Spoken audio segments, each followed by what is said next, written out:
Have you ever heard of the octave of prayer for Christian unity? Well, it happens every year. It begins on Tuesday, January 18th, and it ends on January the 25th, the feast of the conversion of St. Paul. It all began in 1908 through the initiative of a priest who had been an Anglican and then became a Roman Catholic. Gradually, it has been taken up by Christian churches of all denominations throughout the world. Historically, there are many things that keep us separate from one another, sadly, but more and more the desire has been growing for greater unity among all Christians, because it is what Jesus prayed for, that they all may be one. We realise that our disunity is a scandalous barrier to our witness to Jesus.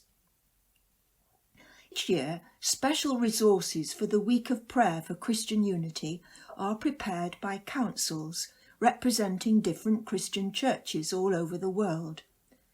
This year, they've been prepared by the Middle East Council of Churches, meeting in Lebanon, where they're still facing the tragic consequences of that massive explosion which caused hundreds of deaths and terrible destruction in Beirut in 2020.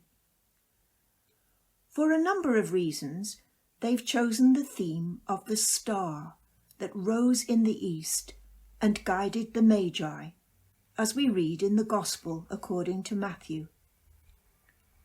While many Western Christians celebrate Christmas as their great feast, the more ancient feast of the Epiphany is the principal feast for Eastern Christians, celebrating the coming of the Magi to Bethlehem, led by the star.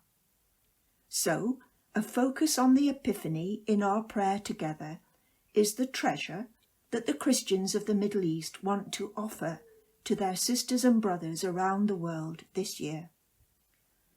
They know that it was in the Middle East that Jesus was born, lived and died and rose again.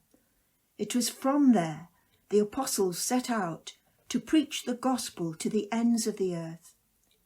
Thousands of Christian witnesses and martyrs lived and died in the Middle East. But sadly, in our own times, through the wars and persecution that's still happening in Iraq, Palestine, Syria and Lebanon, the very existence of the small Christian communities still left there is threatened, in these times made even more difficult by the COVID pandemic. Many are trying to emigrate, driven to seek a safer life elsewhere. But they offer us their prayer resources, conscious that the whole world shares many of the sufferings and difficulties they experience. If you want to share in this week of prayer for Christian unity, you can decide to pray on your own every day and perhaps go online to the Churches Together in Britain and Ireland website, where you'll find some simple daily reflections to help you. Or you could join others in the parish who will be attending the service on Wednesday, January the 19th at 7 o'clock in the evening in Layton Methodist Church. Sister Anne and I have prepared this service, and our friends in Layton Methodist Church are hosting it. We all belong to Layton Churches Together, a fellowship of Anglicans, Methodists, Baptists and Catholics in this area of Blackpool. You would be most welcome. Whatever you decide, please pray. All Christians are called to be a sign to the world, to guide the human family in its hunger for God, and to be instruments through whom God is bringing about the unity of all peoples.